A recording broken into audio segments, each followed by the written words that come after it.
Happy Sunday evening, everybody, and welcome to the Non-Boss Continuum. So glad that all of you are here today, and we are going to have such a blast tonight. We're going to just start 2024 off with a bang, and we are going to have some really interesting conversations tonight, and it's going to be, it's a Bigfoot panel because that's what we all love, right? It's the greatest mystery. It is the greatest mystery in the world. And we are all lucky to be a part of it. And I just want to really quickly just go through everybody in chat, just say hi to everybody. Thank you guys for being here tonight. We've got Mr. Gary Spikes and we've got Rosa Jennings. Aloha to you. And let's see, we've got Miss Jean Hudson is in the house tonight. We've got Jane. Hi, Jane. I'm so glad you're here. We've got Scott. How are you, Scott? We've got Cynthia, Miss Cynthia Prince. And let's see. We've got, hey there, Mike. How are ya? Who else I saw snuck in here? Darcy. Hi, Darcy. How are you? I saw, let's see, we've got Henry. Henry, how are you doing? I'm glad you're doing well. Let's see, who else? Y'all are Mr. Brian Barber. Hi, Brian. Hey there, Brooks. Good to see you. Miss Crystal J, of course. How are you? See me. Hi, how are you? Hi there, Auntie Venom. Good to see you as well. And my Dogman UK. Good to see you as well here. Let's see. Did I miss anybody? I hope I didn't miss anybody. If I did, Moon at Noon. Hi, Moon at Noon. Hey there, Mike. How are you doing? He's always watching me, that kid of mine. He's watching. He's watching. Hey there, Lenny. Good to see you. Hey, Griff. Good to see you. Mr. Roger Blair. Kathy, how are you doing? My voice is going in and out already. Excuse me. Let's see. Bobby, Miss Bobby Ounce. How are you doing? Liana. Hi, Liana. Garrel is here. Jane is here. Gloria. Hi, Gloria. Welcome to the Non-Boss Continuum. Let's see. I think I got everybody. River Morris. River Morris. Excuse me, guys.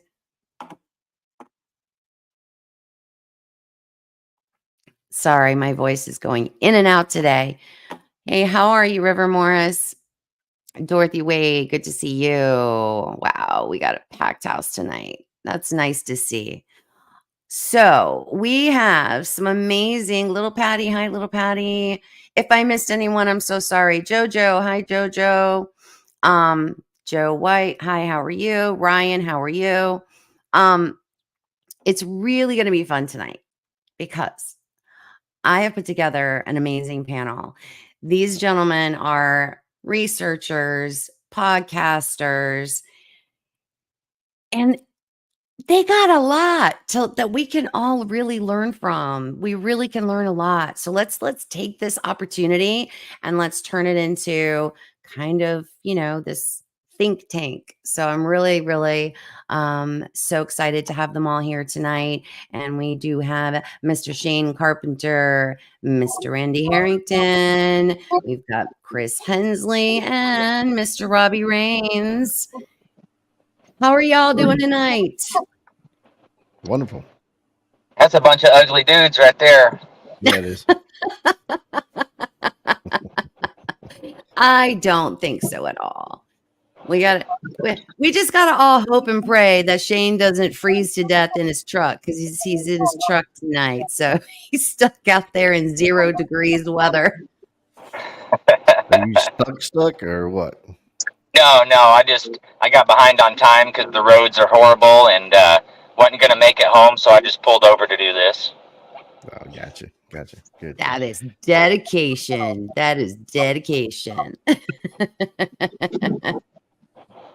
Well, I really wanted us to really kind of think, hi, Pyromatic. I really wanted us to kind of have this 2024 talk. And, you know, one of the things that we're all contending with right now is like AI has been now added to the mix, right? And I really wanted us to kind of talk about and think about how we can start critically thinking and how we can kind of vet our own evidence. If, you know, I am blessed that I have all of you guys that I can kind of go, hey, what do you think about this? What do you think about that?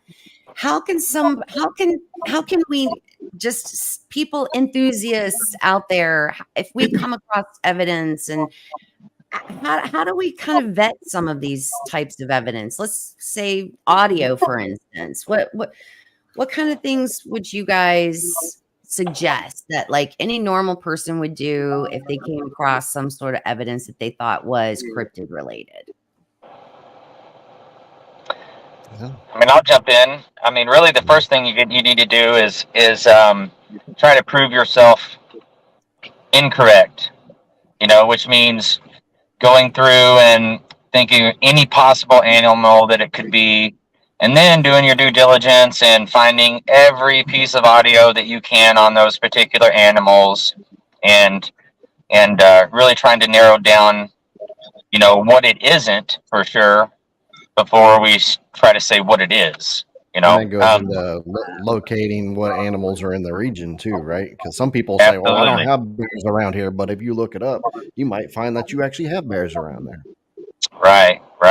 Absolutely. And me and Randy have sat on stuff we've had clips of audio we've sat on for 3 months before we were able to find exactly what it was, you know, and not released it. And a lot of people would, you know, they'll release that stuff before they do their due diligence, and it's just got to be part of it, you know. It's one thing to put some audio out and say, hey, we got this unexplained audio, we don't know what it is, versus saying, you know, we couldn't find what this is, so it's Bigfoot. You know, it's audio can be very difficult, especially if you're in an area that you're not, you know, that you're not used to. You don't know all the local animals in the region, and you know, it makes it a little more difficult. And we've been pretty lucky, you know, in the 400, we know what's there and what isn't, as far as the different types of animals. And when we go to Oklahoma, same deal. You know, Randy knows what's there and what isn't. And so it makes it a little easier when you're not, you know, going state to state and having to keep up with all that. So it makes it a little easier. But I'm not really an audio expert. You know, that's more Randy's deal. Well, I play with it, you know, and you gotta, you know, put it on the spectrum too, and look at what frequencies are being hit. That's a part of it too, you know. 100%. Yeah, I mean, one of the things that Marty said at the beginning was, first you need to get yourself a tight-knit group of people that is trustworthy. I mean, that's the beginnings of trying to do it right. I mean, in the history of the internet now, you can always go online and look at somebody's history. So if you bring somebody into your group that has a history that is not trustworthy, well, then that's on you. So you need to do your due diligence first on who's around you, because that's going to rub off on who you are. So you better pull in the best people that you can find. And when you're talking about audio, Shane's right. My God, we have been duped by a lot of little animals out there that can make some crazy noises and make sounds that you think is bipedal when it's really not. So man, you better you better not just throw stuff out there, because if somebody else does the due diligence on what you're throwing out there, then you've already lost that game. And I think something that kind of goes by the wayside that a lot of people don't put a lot of thought into is documentation and preservation of your evidence. I mean, people take a picture or they'll take a cast, but they won't like GPS locate exactly where the track was. They won't photograph it before they cast it. That, or if they get hair, they won't handle it properly and get human DNA out. There's a lot to be said about that. And I know that's my background, and I think about that more than the normal person would, but that's something I think that doesn't get addressed enough, is the preservation and the documentation part of it. Because I've even knowing what I know, I'm guilty of getting excited when you find something, and you got to slow yourself down and take that breath and make sure things are done right, because if you don't do it right, then it doesn't do any of us any good. Right. I agree. Yeah, especially on that excitement part. I've done that myself. Come across a trackway and I get really excited, and you start forgetting things, and yes, well, you definitely need to just stop, take a deep breath, and do your due diligence. And it can be difficult at times, that excitement can kind of overtake you. And so I've been there and experienced that for sure. That's very key, actually. Me and Randy just had this conversation over another subject, or I shouldn't say subject, but another part of the subject is certain times out in the 400, we find these holes that have been dug with the sticks in them. And for a while, I was so not obsessed, but I was so excited to find these holes when I would find them that I wouldn't take the time to grid myself into the hole, looking for any place that may have squatted, sat down its knee, put down a hand, put down a partial hand, whatever, in the beginning, I would go right into the hole, because I was excited to find that hole, and I was possibly missing things around that hole. And the last one that I found, we actually got a small handprint with it. The hand, it had laid its left hand down in the dirt that it dug out of the hole, so it was fairly fresh. It was nice fresh dirt, and so I've had to deal with that myself, actually. So that's very important. That was a great point to bring up. I always feel like you got to treat it somewhat like a crime scene investigation. Yep. You almost have to stop and look at everything. You do have to slow down. That's 100%. You guys that's exactly. It's easy to get excited, and whether you see something, or you found something, whether it's structure, whether it's footprint. I mean, stop, look around, document it, time of day, elements. I mean, whatever you can think of. The more documentation you can put down, the better. Yeah.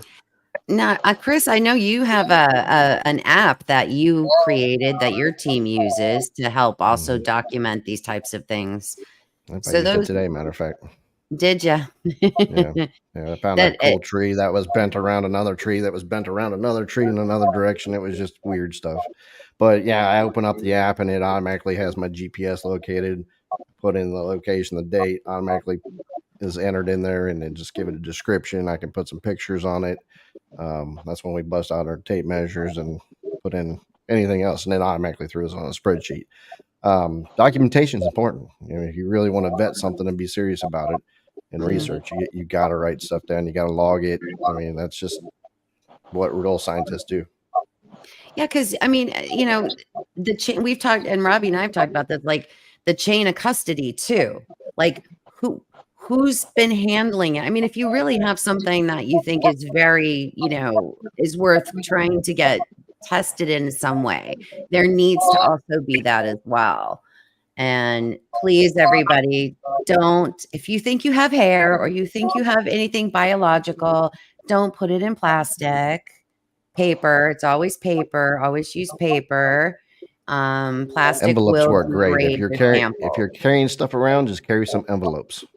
Just some empty envelopes. It's perfect. Yeah, empty paper envelopes. Good way to remember that is if you've got something that's wet, put it in plastic. If you got something that's dry and you want to keep it dry, put it in paper.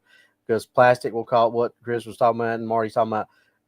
If you put something in paper or in plastic rather that could have DNA samples on it, just like Chris said, as far as a crime scene, if I had something that had fingerprints on it that I wanted to send a sled, I'm not going to put it in plastic because that plastic is going to cause it to condense and sweat, and it could wash those fingerprints off. Same here. You find some hair, you put it in plastic. The humidity starts building up, moisture starts building up. It can wash that DNA off, and your sample gets degraded. So it's wet, and it won't stay wet. Keep it in plastic. If it's dry, and you need to keep it dry, put it in paper. Good. That's good information. And the same thing for audio. I mean, recording when it was, location, what kind of device you recorded with, saving the original audio files. I go in and edit audio files for people and enhance them, make it more, I don't know, I guess visible, but it is more visible in the spectrum for one, if you use the spectrogram, and B, you can hear it better. But that is an edited version, so it's still good to keep all that original stuff. And so you can prove to people, if somebody wants to see it or hear it, there you go. But we got to remember sometimes that a lot of these people that are doing this, I get friends that kick over audio to me, and they're not, quote unquote researchers. They might be enthusiasts.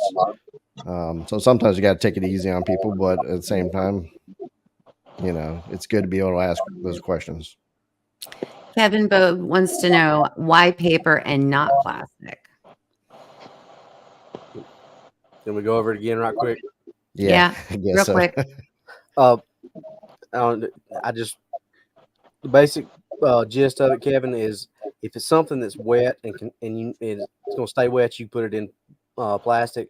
Like if you're scat or any other kind of biological thing like that that's already moist or wet, you can put that in plastic. But plastic causes things to sweat, causes humidity to build up. So if you've got something like hair that's got DNA on it, and you put it in plastic, and I know they show it on TV all the time, I hate all these crime scene shows with passion because I can't tell you how many times I've gone to a call and somebody's like, well, don't you have one of them big computers that you can just... No, that's not how that works. They put everything in plastic. That's their. They get some evidence. Out comes the plastic bag. That's not how that works.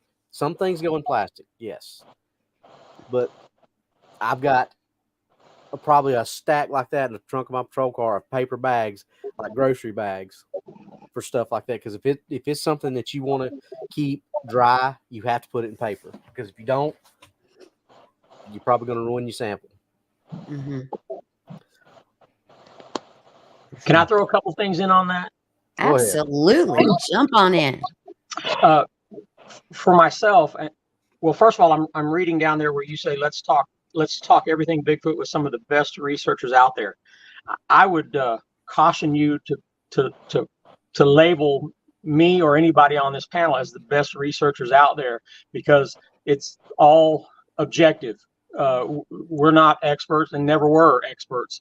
As Shane always says, we're just enthusiasts. And I know I would appreciate it because I don't want to say that I'm coming on this show because, man, now I'm the best. I don't like having that connotation with my name. But when it comes to evidence, for me, it's layers of evidence, and that's kind of like a double-edged sword. Because if we're out at the 400 and we get, say, like we hear a wood-on-wood knock, and that's all you get, because of everything else that has happened at the 400, I'm inclined to believe that a Bigfoot did it, even though I don't have any proof.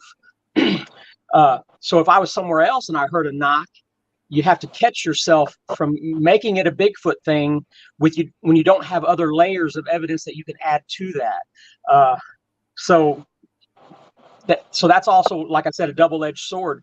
But for me, when it comes to audio, if Shane can go in somewhere and find some compressions or some full-fledged tracks with toes and things like that, and then we find a rock sitting on top of a log, from where the night before we heard a knock, then I can start to put together something, and I can believe what I'm thinking about it, rather than just kind of grasping at what I hope was happening. Mm-hmm. Does that make sense? Mm-hmm. Absolute sense. I'll correct the description for you, Randy. I promise. As soon as the show is over. Thank you so much. And we'll call ourselves the best hobbyist. How's that? Okay. She's allowed to have her opinion, right? And it's all that is a matter of opinion. And you're right, it's all objective. I mean, it's hard to prove nothing with nothing sometimes. And as I think Jeff Meldrum have said in the past, so you don't have a whole lot to show, but we do find evidence, and I think taking it seriously is what makes you better.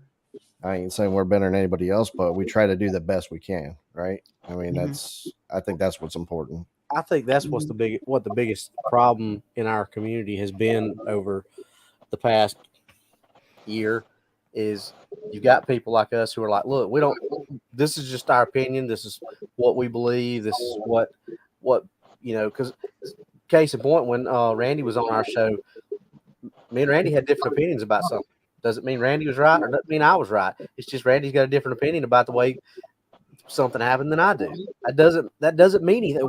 Randy and I are allowed to have a different opinion of what we think something is. And there's too many people who think my way. If you don't believe this, then you're wrong. No, that's not, because none of us know. Mm-hmm. Nobody knows what this is. It's all theory, conjecture. My opinion about adaptive camouflage may be complete and total BS, but based on what I've seen and the things that I've looked at and what I've seen that are in the known natural world, that's my opinion. Maybe wrong, but who knows? And I think that's where a lot of people just miss the thing, like you said earlier, saying it's fun and it's a hobby, but some people take it way too seriously and miss the part about having fun with it. True. Well, nowadays too, a lot of people get in their feelings. If you disagree with them, they feel like for whatever reason you're attacking them because you don't agree with them, and it's just ridiculous. I'm so okay with people disagreeing with me, because I also understand I'm not right all the time. I mean, me and Randy, as close as we work together and as much as we agree, we have disagreements too, and we allow each other to have our own opinions on certain things, and it doesn't change how we work together or how we get along or anything. We keep out of our feelings on that stuff, and I think a lot more people need to do that, because it's like, how am I going to get mad for somebody questioning my opinion or what I think when these things haven't even been proven real? Like, can we all drop back and focus on proving these things are real before we get in our feelings about our own opinions? Yep. Yes. Like, come on, people. Who would think two strong-headed goobers like me and Shane would ever butt heads? Yeah. Right? I mean, everybody has their. It's not just an opinion. We can form our theories based off of what we know. Right. Right. We all You collect have to our be evidence. you have to be willing to compromise. If you can't compromise, there can't always be one person in an argument or a confrontation or a disagreement, and the one person is always the one to concede. There has to be concessions on both sides. It's all theories, and an opinion can be a theory, but a theory is just a theory until proven, and we haven't proven anything. So we're all not wrong. We're all not right. It's just the way it is right now. So until we get to that end game where we're trying to, all right, here's the conclusion. Yeah. Yeah. Griff says I have to. Everything's up in the middle. Yeah. Griff says I have to interject. You have to be objective about everything and apply critical thinking. 100%. Absolutely. But some people's critical thinking skills aren't on the level as others, and still no reason to get pissed off because somebody doesn't agree with you. Right. Well, it's okay. Yeah, well, it's okay to have conversations where you don't always agree 100%. It's okay to have respectful conversations where two people can come together and be like, well, hey man, I don't know, and hey, I don't know, and still walk away learning something from that. But just like Shane said, there's too many people that get in their feelings about that, and they can't, like he said, they feel like they're being attacked.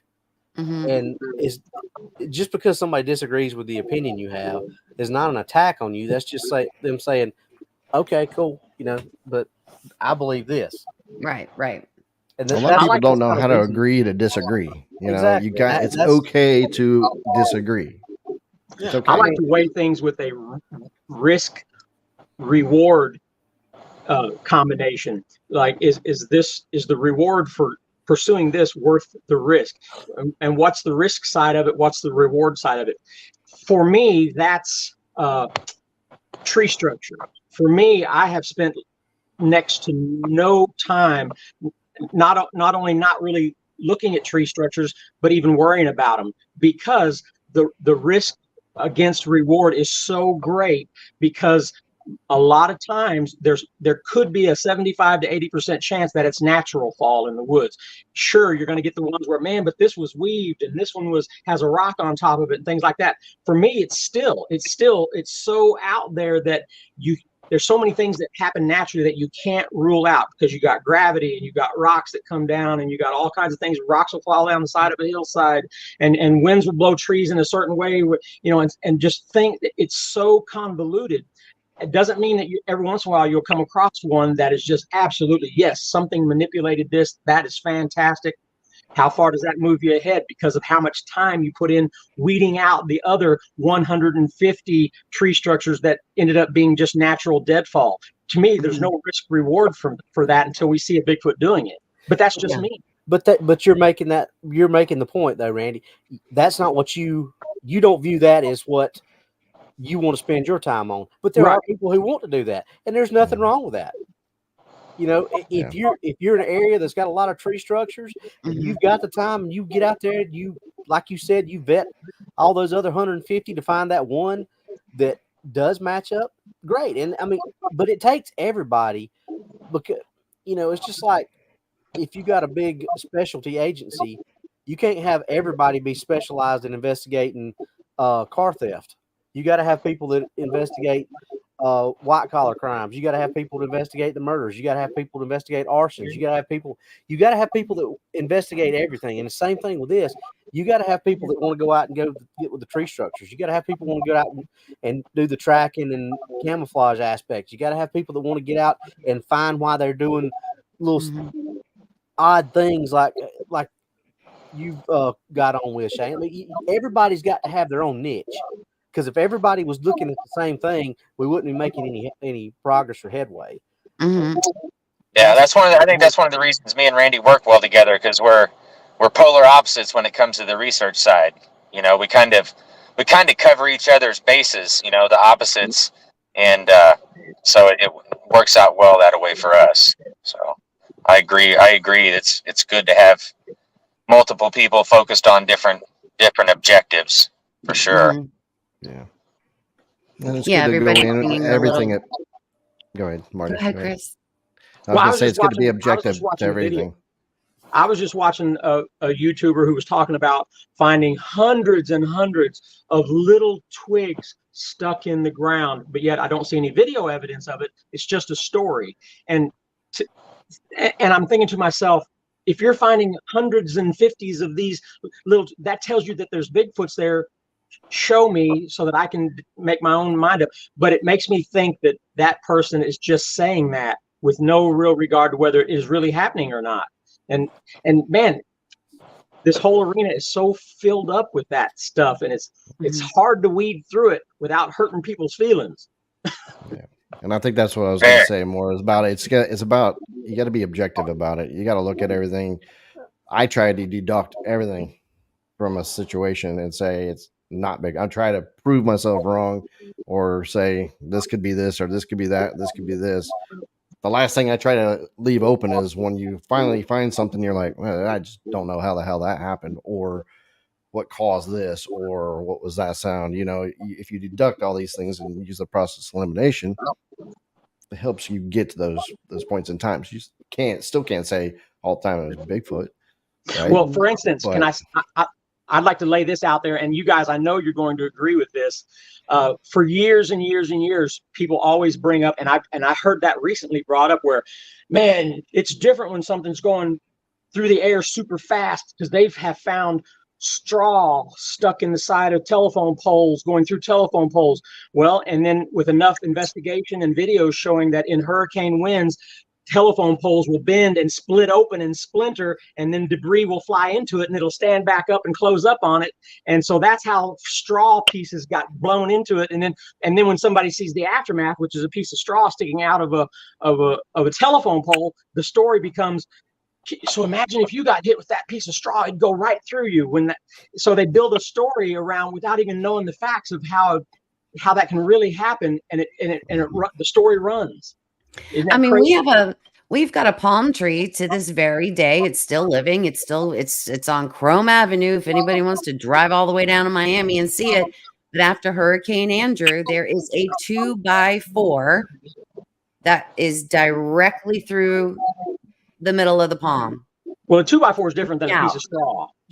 Yeah. But I'm just saying that, there are weather events that can happen. For me, I just haven't really, for me here in Florida, especially down here in South Florida. I know, Chris, you guys are like Northern Florida. When you guys find stuff, it's very interesting because you have a lot more trees. Down here, it's much more scrub type of things. You're in a different kind of. Yeah, you're in a different zone. Your trees are down there are completely different. You don't have the other trees. And there's just, for me, it's a waste of. It's a waste of time for me. I'll be honest with you. When I'm down there, I don't see anything either. Like in that direction, if I go down to Everglades, I don't even look at the trees. Don't even bother. It's like there's not even really. There's nothing there. There's nothing there. There's no point. Well, so I'll admit that I keep up with any structures in the 400, and the main reason I do it is I don't pay a lot of attention to them. I will I'll take pictures and document them and put them in the back, and the next time I'm near there, I'll pull those pictures up and check to see if it's changed or if it's been manipulated, possibly, or try to explain how it was. But I pay more attention to like small breaks and twists than anything, because it's for me it's part of the tracking, it's part of the tracking side of things. But I do keep up with them. Now, if I'm in a new place and whatnot, I'll do the same. I may take a picture and just make note of it, but I don't get too hard into the structures, because of that. And I'll be honest, when I first started back in 2013 and got into the Facebook community of this subject, a lot of people were talking about structures, so I started looking for them, and I was open to it, and I was finding structures occasionally, of course, not knowing what built them. But when I got to the 400, with that situation being what it is, like knowing that this family group is there often, every couple of weeks they come through and they're there, for a place that is active and known to be active and consistent, one of the things that I don't find is large structures. So it made me kind of, it kind of took me aback, if I'm being honest, and made me rethink, the structures. And like I said, we don't really get them that much, if at all, in the 400. So it kind of changed my mindset on not whether or not I should pay attention to them and give them a little bit of attention, but I started spending less time on them, Yeah. Can I give an example? It's different regionally. I'd like to give an example. We were on a property, and Shane, you're going to know exactly what property I'm talking about, but I'm just going to say it was a property where a couple of years ago we were out there doing investigations, and the landowner said that further up the ridge there was a specific configuration of trees pushed over and creating this huge cavernous area up under there, and it was Bigfoot related and all that stuff. When we went up there to look at it, what I saw was trees growing on the side of a ridge that was rocky, very rocky, and the root systems were not very stable. And these trees fell over because the root systems were not in earth. They were on rocks and not very stable. And so when they all fell, they fell in a way where the roots are on the uphill side, and it kind of looked like it created a cubby hole underneath it. And that's how it looked like to me, like it was a very unstable root system growing over rocks until the trees got so heavy that it didn't take much of a wind to knock 3 or 4 of them down on top of each other. Am I wrong? Maybe. But that's what you should look at first, rather than it being a Bigfoot thing. Yeah.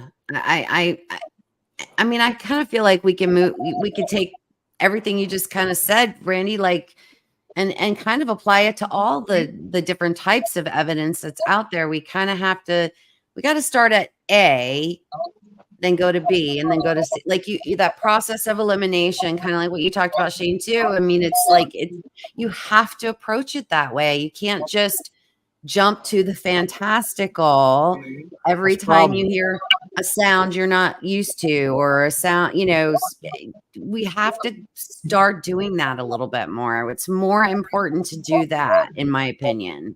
That's the problem, though. Most people want to go from A to Z instead of working their way through. Right. Because it's more fun to tell a story. If you go, let's be honest too. A lot of people do this for the attention. They're attention seekers. Yes. There's a lot of that going on nowadays, and makes it even more difficult to weed through all the stuff. Mm-hmm. Very true. Well, that's how Shane and I know we can't go any further if we don't vet that kind of stuff. If we move on beyond that, how are we going to move our own personal ball forward, regardless of who's watching what we're doing? He and I want to get to the truth. So how do we move our ball forward if we're willing to accept every little thing without any type of investigating on it? And it doesn't make any sense. But and then he hits the nail on the head. 95% of the YouTubers and stuff out there, it's about clicks and hits and likes and whatever else. And it doesn't matter the storyline. The more fantastical, the better. Well, in case in point, this is like the whole following from A to Z with all points in between. When I went to Missouri and hung out with DA, and we went to Joe Bald, we went there that night. We found some tracks, go back the next day, and somebody had drove through them. That's another story for another day. But we just decided we were just going to walk around and look and just see what we could find, because that was the only area that was around the lake that possibly could have had any footprints in it. So Noah and I start working our way up, find something here. That's interesting. That looks like that could be maybe a possible indention of a track. So we start following it around, just working your way through the progression, not saying, nope, that's a track, that's it, we're done. Work it around, you find a little draw that comes down in between the 2 points. That looks like a good area where something could get, walk down through there. It's covered from the road. You wouldn't have been able to see anything moving in that little draw from the road. Get down in the draw. Sure enough, find some more things. Find a tree that looks like it is something has reached up about 7.5 feet and maybe scrubbed some bark off. So you start putting this stuff together. Walk up to a little game trail, a little natural man-made game trail that goes right down to the lake. Find deer tracks, raccoon tracks, pig tracks, all this stuff. Look straight across the road, and then there's this big area that is just walled out. I'm a big guy. I'm 260 something pounds, and I got down on my hands and knees and backed in there, and I had 2.5 to 3 feet on each side of me, cover over the top of me. So I know what my inclination was based on what I saw. What would? Yeah, that's interesting, because even Randy was saying earlier about layers, right? Layers of evidence. Exactly that. You found multiple things. You can find a tree structure. Maybe you heard a wood knock. Maybe you found some impressions. Maybe there's multiple things that go on that kind of give you that leaning that, yeah, you might have something there. You know what I mean? Just like you said, Shane, I hear one wood knock and you haven't been in an area before. You can't just chalk it up to that. But you start seeing multiple things, and then you start saying, all right, maybe we got something going on here. That's just the way I look at it. Yep. And I think that you have a lot of teams too that because they're friends, they don't challenge each other. It's one of the things that I really do enjoy about like the way me and Randy work together is me and Randy we'll have those discussions. We'll have those, we'll challenge each other at times on whether what we're thinking is the case or the best scenario and whatnot, and to be able to do that and still work together and keep getting along and still be cool with it. A lot of people have a hard time going to somebody that they respect and that they're friends with and challenging their thought process because of the friendship. And the way me and Randy see it is that our friendship is part of our friendship to an extent is protecting each other in a way that, Randy doesn't want me. Yeah, he doesn't. He has my back. He doesn't want me to put something out that we may prove, wrong later, or vice versa. So in a way, it's not even challenging each other. It's having each other's backs more than anything, But a lot of friends don't look at it in that light. Their friend challenges them and they get mad, and that's not the way it should be. Like challenging each other is a good thing, and that's looking out for each other. And that's also like Randy looking out for himself and me looking out for myself, allowing him to challenge me and vice versa, Mm-hmm. I love it. That's beautiful. I hope people in the audience take that home with them. Yes. There is nothing wrong with having a friend that says to you, because from my perspective, if they really are your friends, they're going to say, hey, wait a minute. Maybe this is a rush to judgment, or maybe let's look at this a little differently. Hold on. They help give you that outside perspective. Because like Shane said earlier, like you can get so excited about things that you're not thinking sometimes. You gotta you need that person to kind of tether you to the earth sometimes and go, hey, hold up, Yeah, well, if you say I get some evidence and Randy challenges it and I don't pay attention or listen to what Randy has to say, and then I put it out, and then I get embarrassed because somebody on the other side of the United States has heard the audio that I thought was Bigfoot and they immediately said, no, that's this. Well, in all actuality, Randy, who is my friend and looking out for me, would have saved me that embarrassment if I just would have listened to him and been open instead of taking it and getting all up in my feelings, So it is what it is, and I just think more people need to have a thicker skin, especially when it comes to their research partners. Like research partners should be able to challenge each other, and if you're not challenging your partners, you're not doing them justice. Agreed. 100%. I agree. And I think also too, a lot of times we don't stop and think about, the context of situations either. You know what I mean? A lot of, like Robbie said, they saw this, but then wait, they saw this, and then they looked here, and then they looked there. Like a lot of times people are just like, yep, found this Bigfoot print. That's it. Nothing else.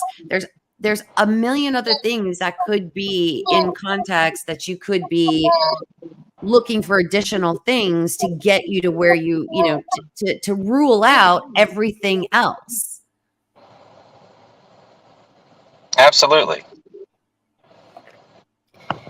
Let me ask you guys this. So going into 2024, I mean, is there some strategies, some new strategies that some of you are going to start maybe using this year to get us closer to that truth, to get us, like you said, Shane, we got to prove the existence, right? I mean, is there anything new that you guys are going to be doing this year for 2024? Well, I'll just throw out there, and this is something that I've dealt with personally. I think everybody does, the aspect of fear. And what I think needs to happen more is, a lot of this stuff is nighttime work, and there's a level of fear that some people have in the dark, in the woods, you know, and I can understand that. But there comes a point where somebody or some people have to get over the fear. And like when you catch something on thermal at night, it's going to take some people to just, you know, relinquish their fears and walk out and see what it is. You know, it's especially when it comes to nighttime video. I mean, thermal up close and personal thermal will be hard to dispute, because you would be able to see cloth layers and whatnot, you know, if somebody's faking you or even had on some kind of suit or something. But there's times when when we get thermal hits, and if something, you know, drops and disappears, eventually, like if we can't figure out what it is, I'm eventually going to walk out there.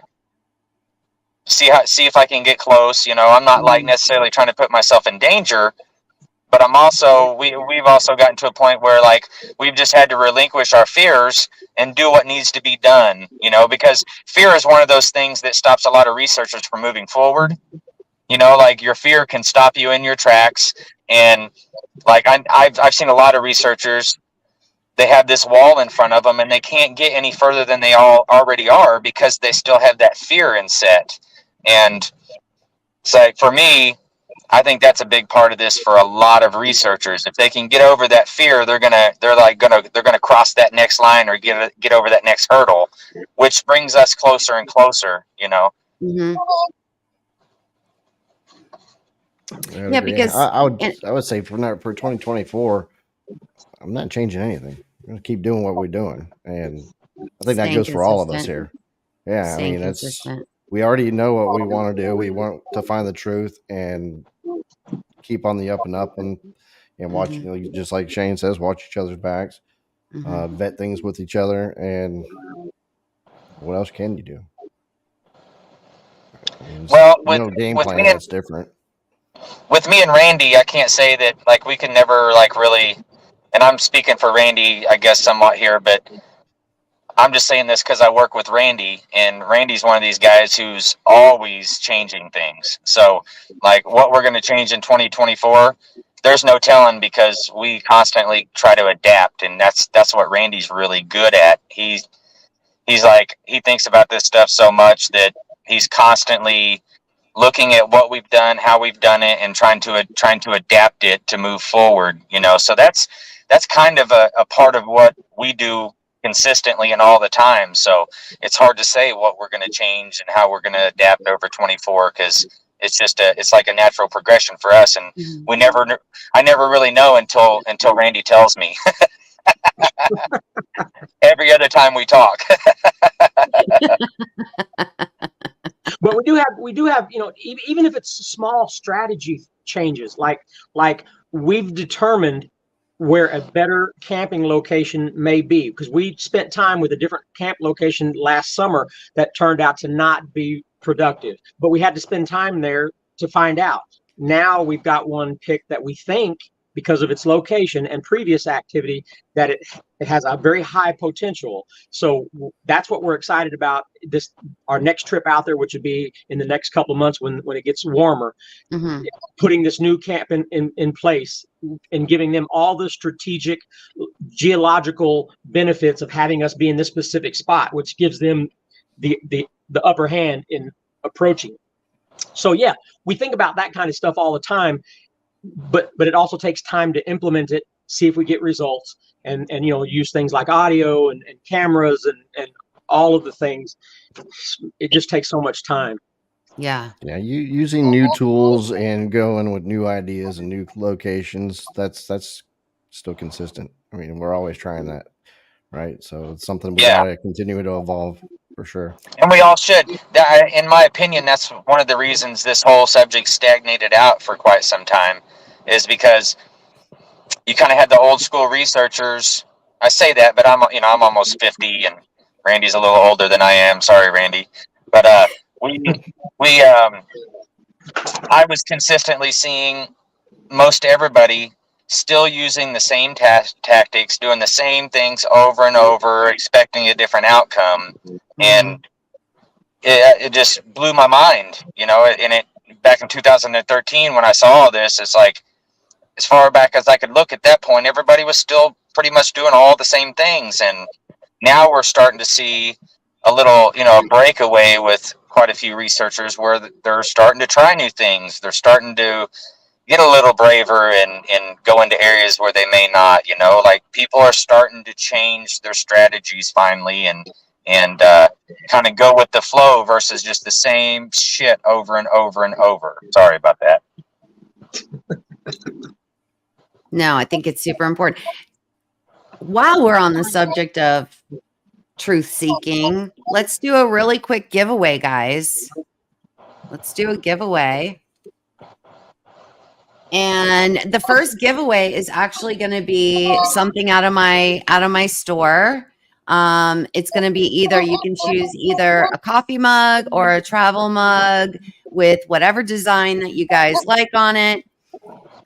Give me 1 second. So if you want to participate and you want to be part of this, the drawing tonight, please put in all lowercase letters the hashtag truth 2024. So it's hashtag truth 2024.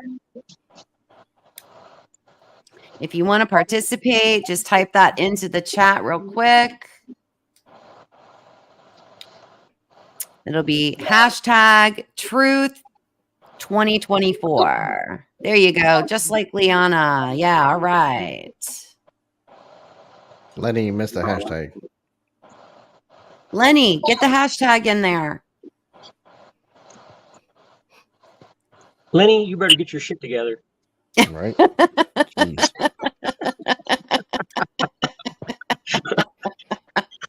There you go. All right. Everybody who wants to participate, get it in there quick. Come on, get in there, guys.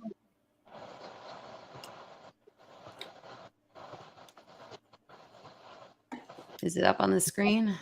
Good. It's up on the screen. Get it in there, guys. Truth 2024. All right. Here we go.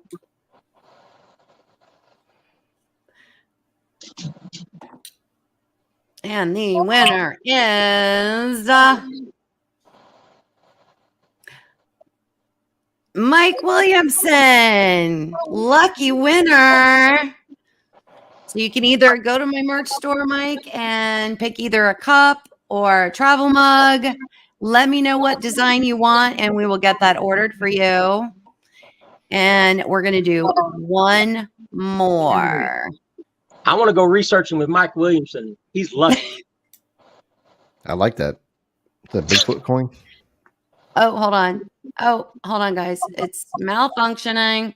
It's malfunctioning. Oh, you did the same one, didn't you? I accidentally hit the wrong one, guys. I'm sorry. Hold on. We have to do it as a different thing. Hold on. I forgot. I got to do a whole other thing, right? Right, Chris? I have to put in the second one. And could have been able to do it again. I don't know. For this drawing, Mr. Gary Spikes is going to be donating another walking stick. All right. And for this drawing, it's going to be hashtag Bigfoot 2024. Not Bogfoot, Bigfoot. Oh my goodness. Thanks, Chris. Nobody would have won that one. Nobody would have won that one. Oh, man. You see how friends can call you out and it's okay? Don't be mad at me. Well, you never know. It may be like the Honey Island Swamp Monster. Bogfoot may just be another name for. That's true. That's true. Come on, guys. Get it in there. Hashtag Bigfoot 2024. If you guys want to participate. K-Talk, put the hashtag in front of it, hon. And no space. All small letters, no spaces.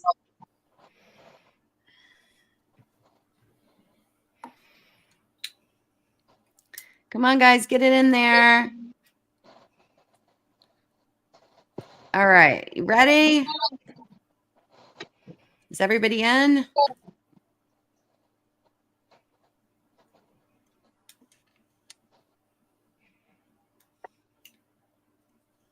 There we go.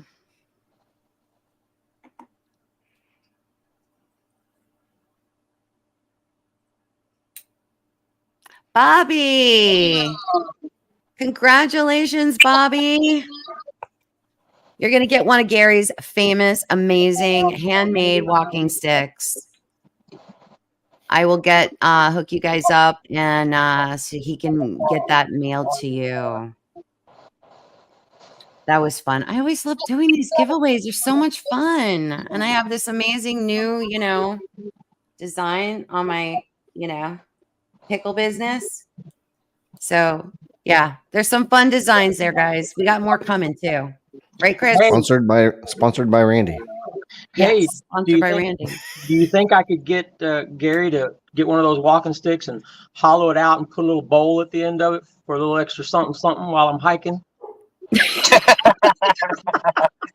Wait, was you getting me a hiking stick, Randy? Then you can guarantee I'm going to see some Bigfoots. Yeah, that's Indian true. pea stick. That's true. That's so true. That is so true. Well, congratulations, Mike, and congratulations, Bobby. Those are always a lot of fun. I enjoy doing these giveaways, and it's so much fun to start the year off with that. So, yeah, thanks, guys, for participating. Oh my gosh. And I do want to thank all of my members for being here tonight. And I want to thank Patrick Noble. Thank you so much for that. I really appreciate it. You're amazing. You're always so good to me.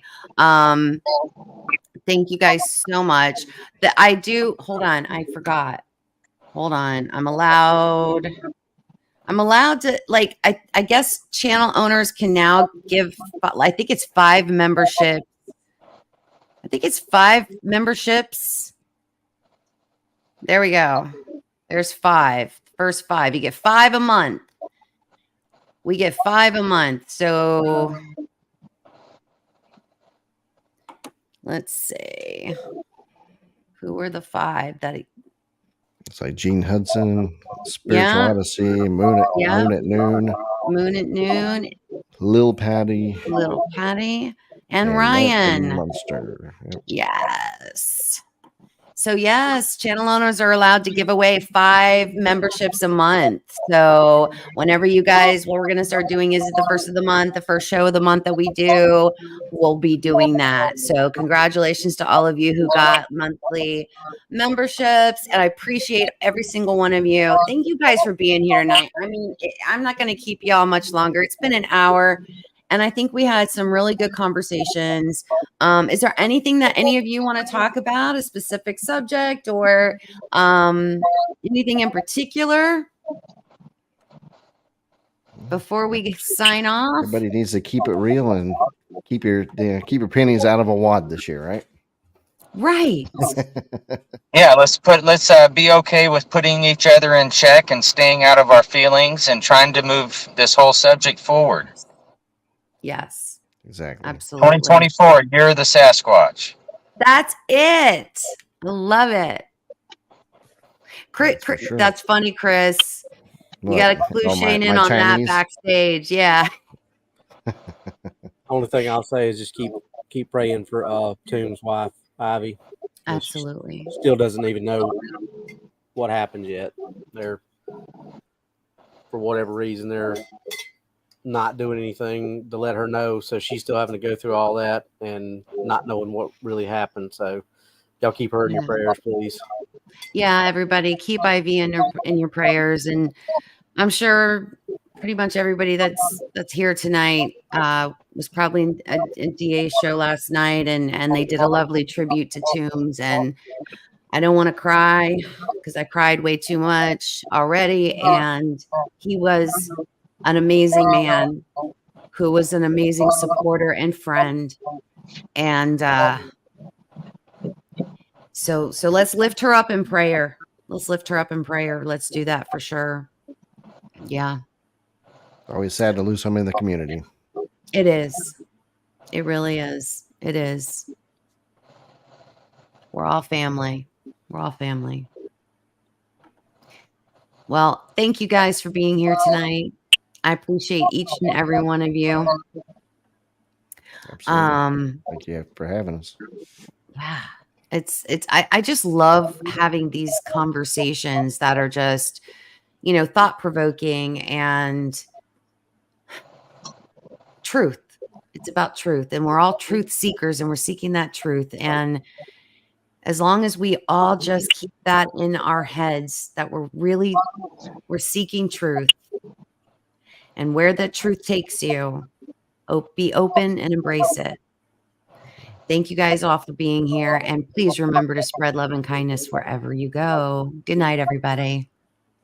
Night.